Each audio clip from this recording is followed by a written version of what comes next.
Esselamu alaikum të dashur vëllezër të nderuara nëna dhe motra. Elus Allahun t'ua ketë pranuar agjërimin e kësaj dite dhe të gjitha ibadetet e tjera.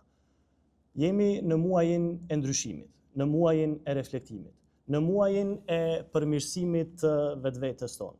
Dhe jemi duke kaluar pikrisht ditët më të mira, ditët e agjërimit. Mirë po, e dini se që është një gjë, e cila mund të jarris vlerën agjërimit tonë, mirë po rrjedhimisht edhe t'ja paksoj atë, për mos të thënë zhvlerësoj fare. Ajo është pikrisht gjuha jonë, gjuha me cilën shumë prej njerëzve i afrohen Allahut Azza wa Jall. E shqiptojnë fjalët më të bukura, fjalët e Allahut, Kur'anin famlar, bëjnë dhikr. E disa të tjerë pikrisht me këtë gjuhë e hidhrojnë Zotin dhe largohen prej tij. Të dashur vëllezër, ne si agjërues e kemi për obligim që kur të agjërojmë me tërë qenjen tonë. Të agjërojmë edhe me gjuhën tonë, të agjërojmë nga fjalët e liga, të agjërojmë nga fjalët e kota, të agjërojmë nga gënjeshtra, të agjërojmë edhe nga përgojimi, të heqim dorë nga këto. Për arsye se edhe vetë pejgamberi sallallahu alaihi wasallam na porositi duke na thënë se Allahu nuk ka nevojë që ju të hiqni dorë nga ushqimi dhe pija, përderisa nuk heqni dorë edhe nga fjalët e kota. Andaj tregohet se edhe Muadh ibn Jabal e kishte pyetur me një rast pejgamberin sallallahu alaihi wasallam. Ja Rasulullah, a më tregon për një vepër ose disa vepra të cilat mund të më shpihen për në xhenet dhe të më largojnë prej zjarmit të xhenemit. Në këtë rast pejgamberi sallallahu alaihi wasallam tregohet se kishte qenë i kthyer me shpinë mbrapa nga Muadhi. Mirë po, kur e dëgjoj këtë pyetje, nga rëndësia e saj u kthye ballë për ballë me të.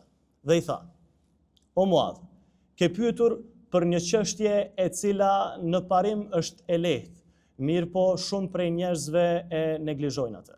Atëherë pejgamberi sallallahu alaihi wasallam tha: ta adhurosh Allahun, wala tushrik bihi shay'an, dhe mos t'i shoqërosh shok në adhurimin ndaj tij.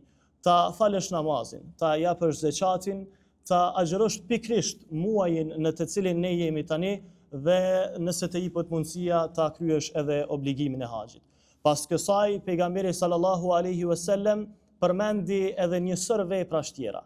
E krejt në fund i tha: O Muadh, a dëshiron të tregoj edhe për një gjë? A dëshiron të tregoj se nëse nuk e kontrollon një gjë në trupin tënd, atëherë gjithë këto vepra të mira të cilat unë i përmenda do të bëhen shkrum dhe hi. E padyshim se Muadhi i tha: gjithsesi ja Rasulullah. Pejgamberi i Zotit nuk foli. Ai thjesht bëri me gishtin e tij fisnik në drejtim të gjuhës së tij, duke sinjalizuar për gjuhën. Muadhi u habit. Tha: ja Rasulullah, a edhe për gjërat që ne i flasim, a edhe për gjërat që ne i thojmë, do të përgjigjemi tek Allahu Azza wa Jall? Pejgamberi i tha: thekulet ke ummuke ya Muadh. Mos të pasht e ëma o Muadh. Sa njerëz do të futen ose do të me ftyrë për xhenemi për shkak të gjunaheve të gjuhës së tyre. Andaj të dashur vëllezër, shpeshherë të parët tanë e thoshin një fjalë shumë e vlerë, duke thënë se kur njeriu në jetën e kësaj bote nuk do të bëhet pishman ose nuk do të pendohet tek Zoti për gjërat që nuk i ka thënë.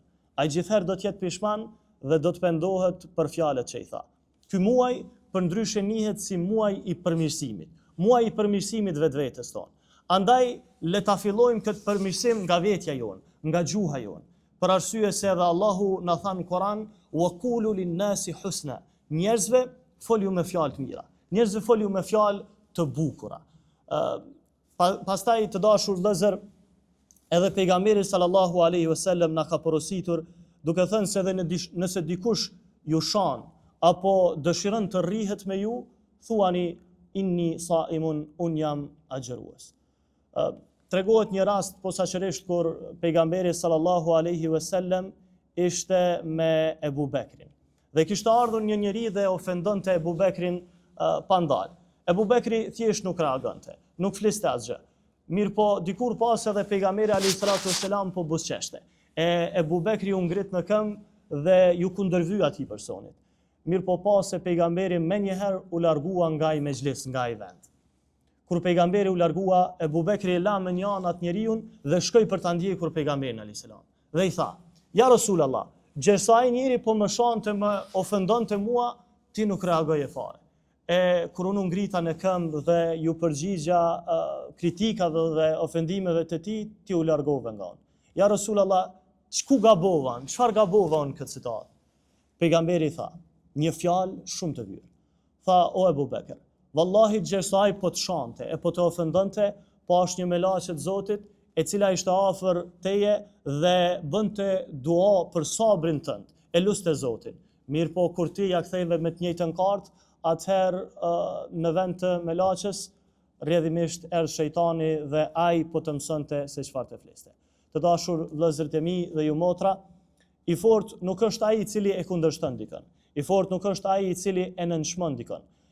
Triumfues, fitues, i madh gjatë këtij muaji janë gjithë ata të cilët arrin ta përmirësojnë vetveten e tyre. Arrin të përmirësojnë fjalët e tyre.